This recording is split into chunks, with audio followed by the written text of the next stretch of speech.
Hello, this is Microphone Media. Please like, subscribe, and share. Thank you. ሰላም ጤና ይስጥልኝ። እንደምንዋላችሁ እንደምናደራችሁ በመላው ዓለም ላይ ያላችሁ አድማጮቻችን ሰላም ለእናንተ ይሁን። ይህ ማይክሮፎን ሚዲያ ቁጥር 2 ነው። አዲስ ቻናላችን ነው። አድማጮቻችን ሰብስክራይብ ያላደረጋችሁ ሰብስክራይብ አድርጉ፣ ላይክ እና ሼር ማድረግ አትርሱ እያልን አዲሱ ቻናል ሰብስክራይብ አድርጋችሁ የደወል ምልክቷን ተጫኑ፣ ኦል የምትለዋን ተጫኑ። ሁል ጊዜ ለህዝባችን ይጠቅማል ያስተምራል የምንለውን ከህዝባችን ነው የሚመጣልን ከተለያዩ የኢትዮጵያ አካል በተለይ ደግሞ ከአዲስ አበባ ከአፋርም አሁን በተለያዩ ከማትጠብቁት አካባቢም እየተላከልን ነው ያለው እስከነ ማስረጃውና እስከነ መረጃው ማለት ነው። ይህንን ወደ እናንተ እንዲደርስ ታዲያ ወዲያው አፕሎድ ስናደርገው እንዲደርሳችሁ ሰብስክራይብ አድርጋችሁ የደወል ምልክቷን ተጫኑና ኦል የምትለዋ በጣም ጠቃሚ ነች እያልኩኝ ላይክ አድርጋችሁ ደግሞ ጀምሩት። ላይክ ማድረግ አትርሱ። እኛ ሌላ አርጉልን ስጡን እንዲህ አርጉን ምናምን አንልም፣ ግን ላይክ የምትለዋ ለምን እንደምትሳሱ ህዝባችን መስማት አለበት። አድማጮች፣ ህዝባችን ከፍተኛ ችግር ላይ ነው ያለው። ህዝባችን ልሳን የሚሆነው አጥቶ ነው ያለው። ኧረ እባካችሁ ልሳን ሆኑን እያሉ ከሁሉም የኢትዮጵያ ኮርነር እየደወሉልን ነው ያሉት እና ለህዝብ ይጠቅማል ብለን የምናመጣው እንዲሰማ ላይክ አርጉት። እኛ ገንዘብ ስጡን አላልናችሁ። ይህንን የምንለው ምርጫው ግን የእናንተ ነው። ካላደረጋችሁም ኢትስ ኦኬ። ይህንን እያልኩ እንግዲህ ወደ ዛሬ ይዤላችሁ የመጣሁትን እንሄዳለን። ምንድን ነው ይዤላችሁ የመጣሁት? አብይ አህመድ ወደ ትግራይ ሽማግሌዎች ልከዋል። ምን የሚሉ ሽማግሌዎች ናቸው? እሱን ወደ እናንተ እናመጣለን። ከፍተኛ ጭንቅ ላይ ነው ያለው አድማጮች። አብይ አህመድ ከፍተኛ የሆነ ጭንቅ ውስጥ ነው ያለው። ማዲያቱ እየሰፋ ጥቁረቱ እየገዘፈ ሰውነቱ የካሳ ልክ ስዩም ተሾመን አይታችሁታል።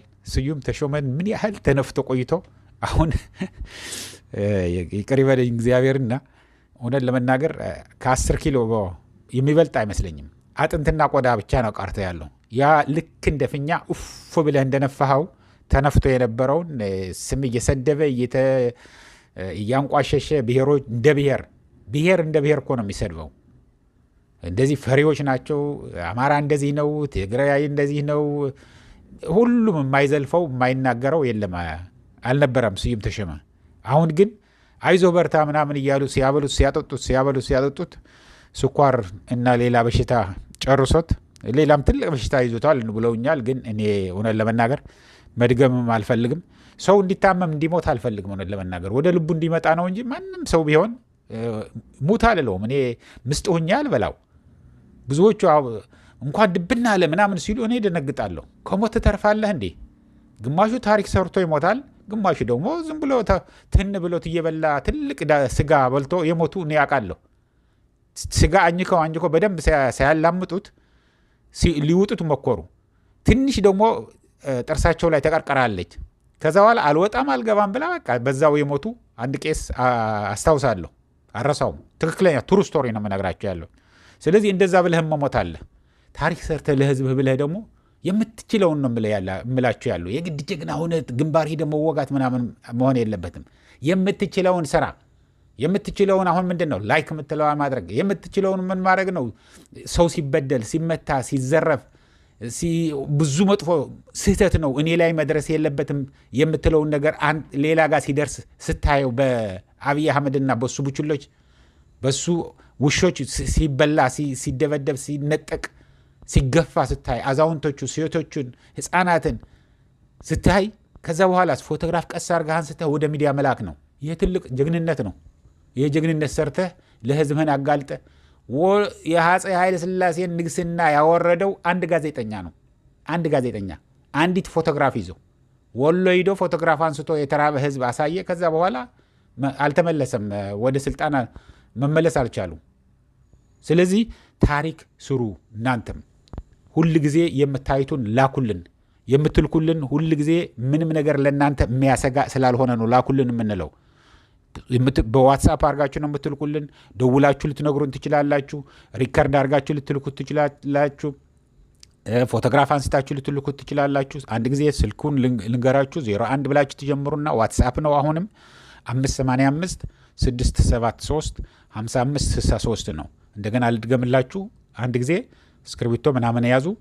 01 585 673 55 63 ነው። በሱ አድርጋችሁ ደውሉልን። በጣም የእናንተ ነው ዜናው። ሁሉ ጊዜ ከእናንተ ነው የምናገኘው። እኛ ዝም ብለን ፍጥር አድርገን ይሄ ተሰራ ብለን አናወራም። የሌለ ነገር አናወራም። አረጋግጣችሁ ራሳችሁ አይዊትነስ በአይናችሁ ያያችሁትን ስትልኩልን ነው እኛ የምናቀርበው። አሁን ይህንን እያልኩኝ ወደ ይዤላችሁ የመጣሁ ልለፍና አብይ አህመድ ወደ ትግራይ ሽማግሌዎች ልከዋል። ሽማግሌዎቹ እነማን ናቸው ብትሉ የትግራይ ባለሀብቶች ነው። ከዚህ በፊትም የትግራይ ጦርነት ከመጀመሩ በፊት ልኳቸው ነበር። እኛ ሰላም ነው የምንፈልገው፣ ውጊያ እናደርግም። ሆን ብሎ ነው የሚያደርገው። በጎጃም፣ በወሎ፣ በአፋር፣ በኤርትራ በሁሉ አቅጣጫ ሰራዊት እያስጠጋ ሰላም ነው የምንፈልገው እያለ ሲያዘናጋ ነበር። እኔ አንድ ጥይት ከምተኩስ ወደ ትግራይ አንድ ማስክ ብልክ ነው የሚሻለው፣ አንድ ደብተርና እስክሪብቶ ነው የምልከው እንጂ እንዴት አድርጌ በተለይ ደግሞ ከኤርትራ ጋር ተባብሬ እንዴት አድርጌ ነው አገሬን የምወጋው? ይሄ የሞት ሞት ነው። በጣም ውርደት። እኔን በጣም ከማልጠብቀው ነገር ነው የምትናገሩት ያላችሁ ብላችሁ ሂዳችሁ ንገሯቸው። ጦርነት እናነሳለን ምናምን የሚሉ ከሆነ ደግሞ ቴሌኮሙኒኬሽን፣ ውሃ፣ መብራት፣ መንገድ፣ ሁሉንም ነገር አውሮፕላን፣ ሁሉንም ነገር እዘጋዋለሁ ብለዋል በሏቸው ብሎ ልኮ ነበር። እና አሁንም ልክ እንደዛ የትግራይ ባለሀብቶቹን ልከዋል። እኛ መጥተን ኢንቨስት ማድረግ እንፈልጋለን፣ ትግራይ ሀገራችንን ማልማት እንፈልጋለን፣ አካባቢያችንን ሁሉ ነገር መርዳት እንፈልጋለን፣ የወደመውን መስራት እንፈልጋለን። ግን ሰላም መፈጠር አለበት። አንድ ኢንቨስተር ኢንቨስት ከማድረጉ በፊት ሰላምነቱን ያለው ኢንፍራስትራክቸር፣ መብራት፣ ውሃ፣ መብራት ሁሉንም ነገር አለ ወይ ብሎ ነው የሚያየው።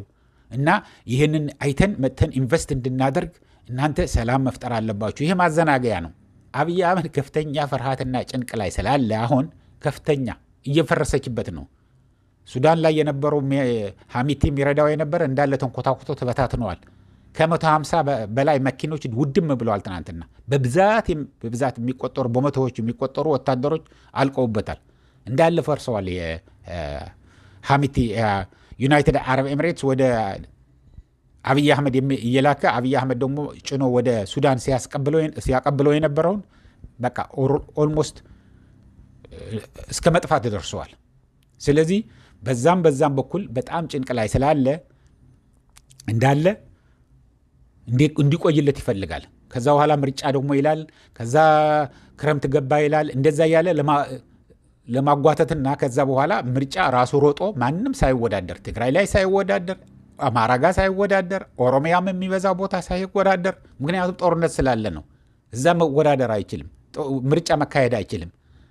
ራሱ ሮጦ ራሱን አሸንፎ ከዛ በኋላ ጠቅላይ ሚኒስትርነቱን ትቶ ህግን ቀይሮ ምን ማድረግ ነው የሚፈልገው? ፕሬዚደንት መሆን ነው የሚፈልገው። ይችን እንድትሆንለት ምን ማድረግ ይፈልጋል? ትግራይ ላይ በቃ አሁን ህዝቡ በጣም ተቸግሮ ተርቦ እየሞተ ነው ያለውና ያው ቁጭ ብለህም መሞት ነው፣ ወደ መሬትህን እየሄድክ እየታገልክ መሞት ነው፣ ላንሞትም እንችላለን ብሎ ተነስቶ እንዳይሄድ ይህንን ማዘናጊያ ሽማግሌዎችን ልከዋል እላችኋለሁ። ሌላ ወደ ድሮን ልውሰዳችሁ አድማጮቼ። ይችን ድሮን አብይ አህመድ ምን አድርጎ ነበር ያለፈው ሳምንት?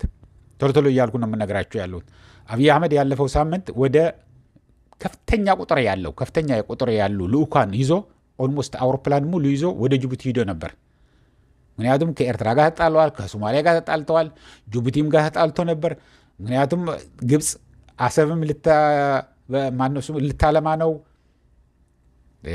ከጅቡቲ ጋርም ስምምነት ተፈራርመዋል። ከሶማሌም ጋር ተስማምተዋል። የግብፁ ከኤርትራም ጋር ተስማምተዋል።